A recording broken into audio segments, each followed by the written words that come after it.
الحمدللہ وکفا وسلام علی عبادہ الذین اصطفیٰ اما بعد فاعوذ باللہ من الشیطان الرجیم بسم اللہ الرحمن الرحیم انا نحن نزلنا الذکر وانا له لحافظون وقال یریدون لیطفئوا نور اللہ بافواہہم واللہ متم نورہ ولو کرہ الکافرون وقال ان بطش ربک لشدید۔ اما بعد، محترم ناظرین و سامعین، سب سے پہلے تو خوشخبری سن لیں کہ جس خبیث ملعون شخص نے قرآن عظیم کی بے حرمتی کی تھی، سویڈن حکومت کی اجازت سے اسے اللہ تعالیٰ جل کی قہر نے پکڑا ہے۔ اس سے جب انٹرویو لی گئی تو اس ملعون شخص جس کے نام لینے سے میری زبان بھی کتراتی ہے، اس نے خود اقرار کیا ہے کہ اس گھٹیا حرکت کے بعد مجھ پر شدید دباؤ ہے اور میرا دل گھبرا رہا ہے، میری نیند اڑ گئی ہے، وہ شہری آبادی سے کہیں دور صحراؤں میں گیا ہے۔ تو یہ ہے جناب اللہ تعالیٰ جل جلالہ کے مقدس کلام کی بے حرمتی کی سزا کی ابتدا۔ یہ ہے بے حرمتی کی سزا کی ابتدا۔ آگے دیکھیے کیا ہوتا ہے رونما۔ محترم ناظرین،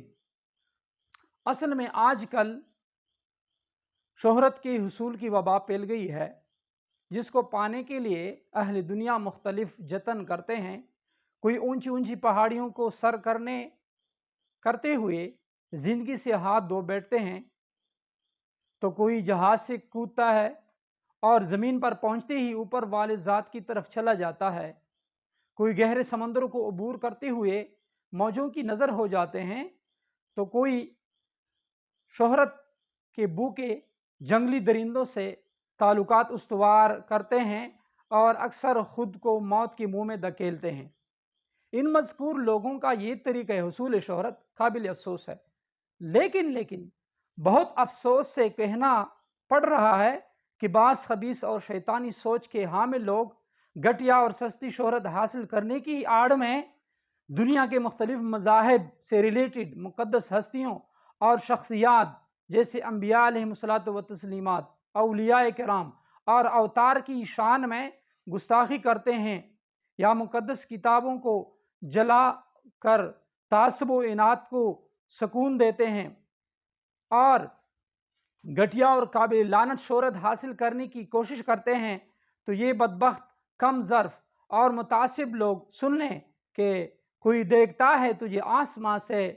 اس کی پکڑ لشدید ہے۔ کیا اہل دنیا نے 1998-99 کا ترکی کا وہ واقعہ نہیں سنا جو ساحل سمندر کے کنارے شراب و شباب اور بے حیائی کے محفل مزین تھی، جس میں ایک جرنیل نے کسی نوکر سے کہا کہ قرآن لے آؤ، تو وہ نوکر قرآن لے آیا، اس سے کہا کہ اس کی تلاوت کرو۔ تو جب اس نے تلاوت کی تو یہ آیات تلاوت فرمائی تھی اس نے کہ اعوذ باللہ من الشیطان الرجیم بسم اللہ الرحمن الرحیم انا نحن نزلنا الذکر وانا لہ لحافظون۔ تو اس جرنیل نے اس سے پوچھا کہ اس کی معنی اور تفسیر کیا ہے، تو اس نے لا علمی کا اظہار کیا۔ اس کے بعد اس خبیث بدبخت اور شقی جرنیل نے کیا کیا؟ قرآن کو ہاتھ میں لیا، اس کے ٹکڑے ٹکڑے کر دیے، اس کے ورقے نکال دیں، اور وہاں جو اسرائیل سے منگوائی گئی بے حیا لڑکیاں جو ناچ رہی تھیں، ان کے پاؤں میں انہوں نے وہ قرآن کے مقدس اوراق ڈال دیے، اور وہ ان کے اوپر جو ہے نا ڈانس کر رہی تھیں۔ اور یہ خبیث بدبخت اس وقت کہنے لگا کہ کہاں ہے اس کتاب کا نازل کرنے والا کہ مجھ سے اس کی حفاظت کر لے۔ تو وہ نوکر یہ حالات دیکھ رہا تھا، وہ ڈر گیا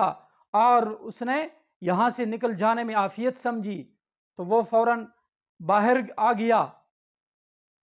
اور پھر اس نے دیکھا کہ چند لمحوں میں سمندر کی بیچ سے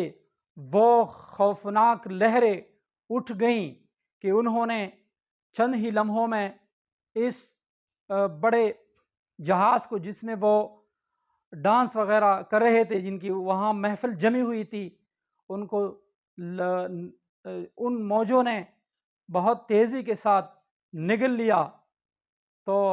یہ ہے جناب اللہ تعالیٰ کی کلام کی بے حرمتی کی سزا۔ اور اس طرح بہت سے لوگوں نے مقدس ہستیوں کی وہ بے حرمتی کی ہے۔ جیسے ایک اور واقعہ میں آتا ہے کہ ایک منگول سردار نے کسی عیسائی کو دعوت دی کہ آپ کچھ سنائیں، تو وہ آنے لگا، وہ خبیث، وہ متعصب آپ وسلم کی شان میں بونکنے لگا، آپ وسلم کی گستاخی کرنے لگا، بکواس کرنے لگا۔ تو اس وقت جو ہے نا ایک اس کا کتا تھا اس سردار کا،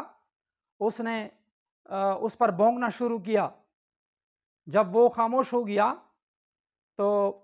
اس آدمی نے، منگول سردار نے کہا